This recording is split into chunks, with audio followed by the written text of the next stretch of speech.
Dude, I was straight until I suddenly wasn't. I was talking about that with the psychology man, and apparently that's abnormal for most people, but very normal for autistic people, which is interesting. If you're autistic, sorry if you are, and you're not at the age range I'm going to say yet, but if you're autistic, you usually figure out your sexuality somewhere between your 20 to 30. Dude, is that not insane to most people? I can absolutely relate. Yeah, man. I found out I was bi when I was 23 because I just dated this dude. I swear to fucking God, this is the most embarrassing thing. I dated a guy for, I'd say 2 months and then went, I might not be straight.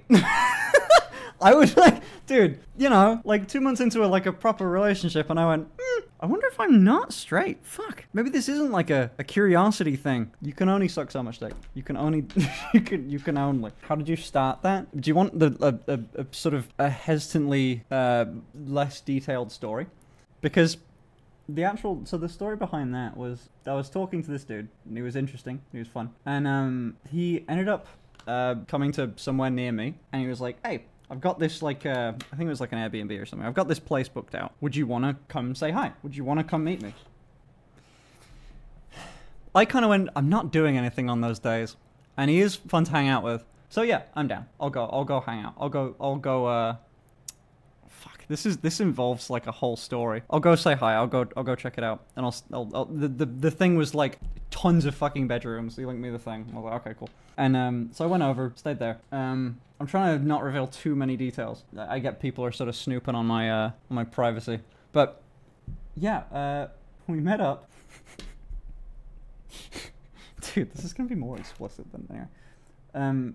We met up and first night we sort of drank a lot, right? We sort of hung out together. So we were just sort of vibing around, you know, just talking, just hanging out.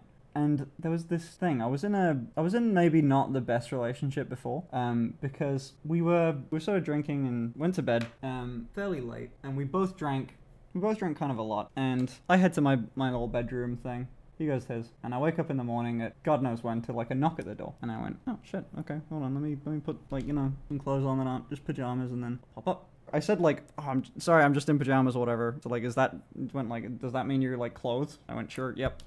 And I said, yeah. He bought in a grilled cheese toasty and some fruit and some water. And he said, like, you know, because we were drinking last night and everything, and I wanted to make sure you're good. And I cried.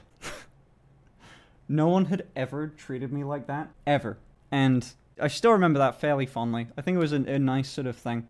Obviously now, you know, I've been dating Ashley for a year, and not to talk shit on my ex or anything like that, but like, you know, because we're in things well, but not talk shit, but Ashley does that stuff all the time. She's fantastic. I just had never been treated like that before, like ever. And it's like I don't know, it changed how I viewed relationships. There was an awful lot of people that sort of wanted my attention sort of at the time afterwards, and it really narrowed down sort of who I'd spend time with, because I sort of, you know, I'd seen what things sort of could have been, right? And that was that.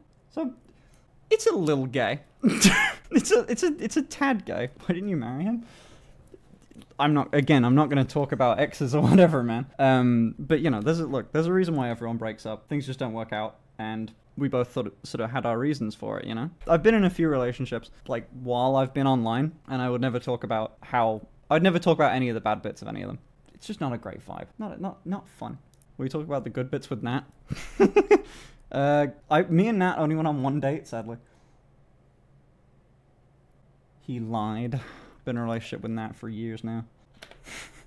The cute shit Ashley does is so fucking nice. The thing is with Ashley's cute moments is like, there's a lot of them and they happen very frequently, but a lot of the ones that I remember was when I was in not the best place mentally. And it's not the best place mentally to the extent that I'm not quite ready to talk about what things were like at the time.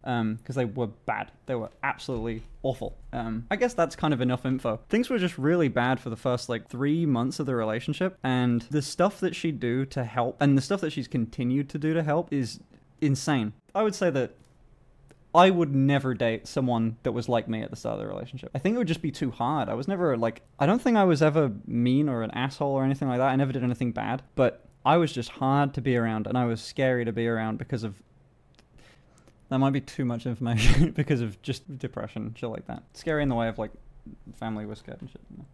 But she did so much through that period of time, and one day I'll be able to talk about it. Also, it helps she's just fucking like a 10 out of 10 attractive. She's fucking amazing. It's probably a real stress test. The fact that she treated you like she did when things were tough says a lot. I know. You know the whole, you know that quote, the fucking, if you can't handle me at my worst, you can't handle me at my best. Motherfucker, Ashley has seen me at the worst I've ever been, and now, which is, I'd say, 60% of what I have been like in the past. So it's like I would say Ashley sort of did it like a stock, you know? She bought low and she's gonna sell high. I think that's it. She's gonna hold out for when the stock goes up. Cause she got me at like a fucking penny stock. My God. One of the reasons why I haven't talked about the sort of stuff that happened is I haven't heard any YouTubers talk about mental health, like, ever. Or I haven't talked about, like, or at least I have, but people talk about mental health in the way of, like, oh, you know, if you got ADHD and autism, like, you're supported and everything, and depression's hard, and, you know, it's about getting out of bed and stuff. But, dude, I've never heard anyone talk about this sort of mental health stuff when it's, like, a crisis, when it's, like, a, you know, when it's, like a genuine problem, when it's genuinely bad. I've never heard anyone talk about it, and there's got to be a reason for that. So I haven't talked about it because I just feel like they know something I don't, because it's embarrassing as fuck. Oh really? I don't usually see it as embarrassing. June is Men's Mental Health Awareness Month. I got time. It's the 22nd. I got time. I got a lot of time in June. People are just glad about it, I guess. Talking about current struggles usually make viewers jump ship, basically. That's what I was thinking. Hey Jonas.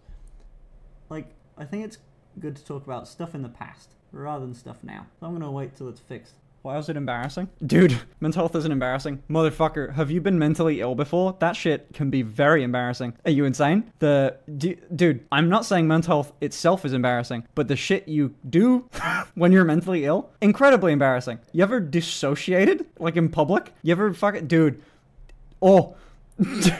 Doesn't mean you should be embarrassed of it, but like, man, I've done some embarrassing shit. Dude, you ever been like, okay, have you been sad enough that like you start doing sort of like cringe shit? There's that sort of thing too.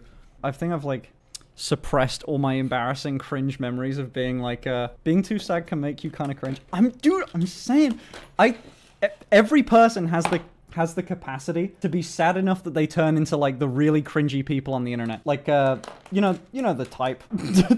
How can I say this without either revealing too much about myself or like... That's why it's important to have a support system. It is.